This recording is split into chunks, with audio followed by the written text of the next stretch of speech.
शासन ने बजट सत्र में हमारी मांग को पूर्ण नहीं किया तो हम सभी महिलाएं मुंडन कराने के लिए बाध्य होंगे और उसके बाद भी अगर सरकार सुनवाई नहीं करती है तो हम लोग यहाँ पर समाप्त होके जाएंगे, लेकिन हम यहाँ से अनुकंपा नियुक्ति लेकर ही लौटेंगे। उस दिन मैं अपने बाल को नहीं मुंडन कराई थी, परंतु आज मेरे जितने भाई बहन हैं उनके लिए मैं कुर्बान देने के लिए तैयार हूँ और सीएम को यही मंजूर था, बहन बोला है, भाई को यही मंजूर था तो मैं आज दे दी अपनी बाल को।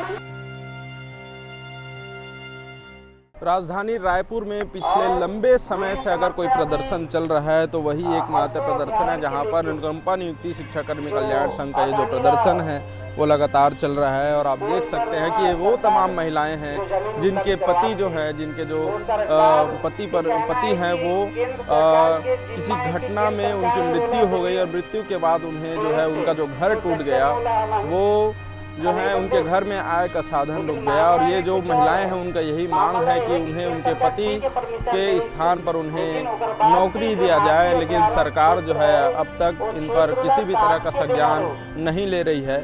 और इसी आंदोलन की इस कड़ी में आज जो है बाल दान करके जो प्रदर्शन कर रहे हैं, ये देखा जा सकता है कि यहाँ की स्थिति किस तरह से दयनीय है। और जो इनके चेहरों पर जो ये दुख जो दिख रहा है इसको किसी शब्दों से व्यक्त नहीं किया जा सकता। निश्चित तौर पर ये पिछले लंबे समय से प्रदर्शन कर रहे हैं। बोर्ड में जैसा कि लिखा हुआ है ये भी देख सकते हैं कि 20 अक्टूबर से धरना प्रदर्शन जारी है। आज फरवरी समाप्त होने वाला है और ये संविलियन मानते हुए जो हम इन्हें योग्यता प्राप्त हुई थी उसके आधार पर जो है इन्हें जो अनुकंपा नियुक्ति मिलना चाहिए था वो अब तक नहीं मिल पाया है। हमारे साथ आंदोलन में शामिल और इस धरना प्रदर्शन में पिछले लंबे समय से बैठे हैं, क्या सरकार अब तक क्या सहायता की है आपको? यहाँ धरना में भी क्या कुछ सहायता हो? देखिए, यहाँ पर 133 दिन हो चुके हैं, हम लोग अनुकंपा नियुक्ति की मांग को लेकर बैठे हुए हैं, लेकिन सरकार कुछ सुध नहीं ली है। यहाँ पर पक्ष वाले भी आ गए, विपक्ष नेता भी आ गए। पक्ष नेताओं ने हमको आश्वासन दिया है कि आप लोगों की मांग पूर्ण होगी, लेकिन कब मांग पूर्ण होगी? 133 दिन बहुत दिन होते हैं जो यहाँ पर संवेदनशील मुखिया बोलते हैं और संवेदनशील मामला है हमारा अनुकंपा नियुक्ति का, तो 133 दिन तो बिठाने का कोई मतलब नहीं था। आज हमारी जो सदस्य महिला मुंडन कराई है शांति साहू, अगर चेतावनी के तौर पर हम बता दे रहे हैं, अगर छत्तीसगढ़ शासन ने बजट सत्र में हमारी मांग को पूर्ण नहीं किया तो हम सभी महिलाएं मुंडन कराने के लिए बाध्य होंगे और उसके बाद भी अगर सरकार सुनवाई नहीं करती है तो हम लोग यहाँ पर समाप्त होके जाएंगे, लेकिन हम यहाँ से अनुकंपा नियुक्ति लेकर ही लौटेंगे, क्योंकि हमारे बच्चे का भविष्य का सवाल है और ये हमारे पति का अधिकार है। जिस तरह से संविलियन के बाद वालों को नियमों में शिथिलीकरण करके अनुकंपा नियुक्ति दी जा रही है, वैसे ही हमारी डिमांड है कि संविलियन के पूर्व वाले जितने मेरे भाई बहन हैं उनको योग्यता के आधार पर नियुक्ति दिया जाए। हमारी एक सूत्री मांगे अनुकंपा नियुक्ति है, हमें दे दे ऐसे करके बोल रहे हैं। और हमारे भाई थे उन लोग मुंडन कराए थे, उस दिन से हम लोग प्रण किए थे कि हमारी एक सूत्री मांगे अनुकंपा नियुक्ति नहीं पूरा होगा तो ये बाल खुला किए थे। उसी बाल को आज हम चेतावनी के तौर पे मैं अपने बाल को मुंडन की।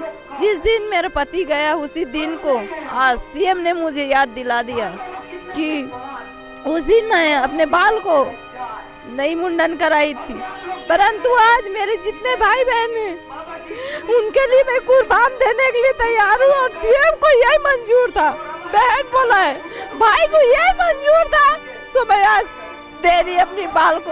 और मेरे जितने बहने हैं, अगर बजट सत्र में हम लोग का मांग पूरा नहीं हुआ तो हमारे जितने बहने हैं ये बाल को मैं संभाल के रखूंगी। और जितने हमारे बहनें अगर बजट में नहीं हुआ तो हमारे जितने बहनें हैं वो सब मुंडन कराएंगी और हम लोग सीएम हाउस में जाके सीएम को इस बाल को माला पहनाएंगे। अगर उसमें भी नहीं हुआ तो अपने आप को यहाँ पे हम लोग समाप्त करके ही जाएं। अगर सीएम हाउस में जाने के लिए हमें जेल जाना पड़े या मरना पड़े तो हम लोग मरेंगे ही। अगर जैसे बोल रहे थे ना बाल को मुंडन करा के दिखाएंगे, आज तो बाल मुंडन करा के दिखाएं। मरना क्या होता है ये एक विधवा नारी के लिए मर के ही दिखाएंगे। बिल्कुल, एक बड़ा लंबा समय हो गया है, बहुत समय बीत चुका है, 133 दिन हो चुके हैं। पक्ष विपक्ष के नेता यहाँ पर आते हैं आश्वासन देते हैं, लेकिन यहाँ से चले जाते हैं। किसी भी तरह की कोई मदद इन्हें नहीं मिल पाई है।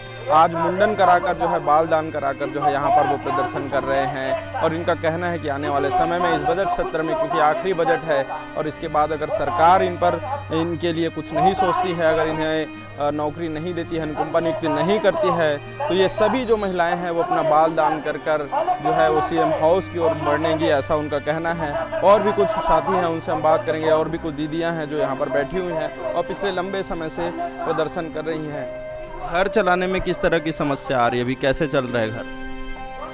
घर परिवार चला रहे हैं। अभी से मेरा परिवार है, मेरे को साथ दे रहे हैं। मैं अपने रोजी रोटी करके चल रही हूँ। घर चलाने में इतना तकलीफ है सर कि बता नहीं सकती।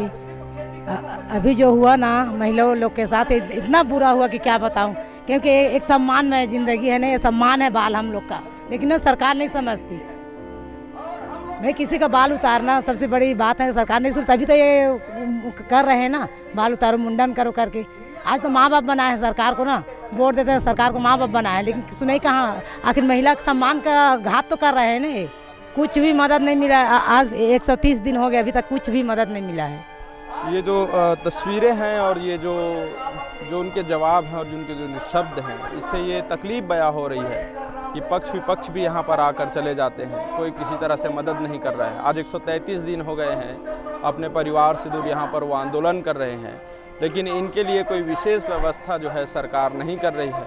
ये लगातार राजधानी रायपुर के एक ऐसा प्रदर्शन है जिसमें ये महिलाएं घर छोड़कर, इनके पति जो है नहीं है, उनका देहांत हो चुका है किसी भी घटना में, कोरोना के समय में या फिर किसी अन्य कारणों से, और ये उम्मीद लगाए बैठे हुए हैं कि छत्तीसगढ़ की सरकार, भूपेश बघेल की सरकार जो है इनकी मदद करेगी, और इसी आश्वासन में यहाँ पर अब तक बैठे हुए हैं। अब देखने वाली बात यह है कि आखिर कब तक सरकार इनके इस समस्या का समाधान लेकर आएगी, कब इन अनुकंपा नियुक्ति के लिए इनकी अनुकंपा नियुक्ति करेगी, कब इन विधवा महिलाओं की मदद जो है सरकार करने के लिए आगे बढ़ेगी। कैमरामैन नवेश के साथ अविनाश चंद्रवंशी, News+21, आपके हक की बात।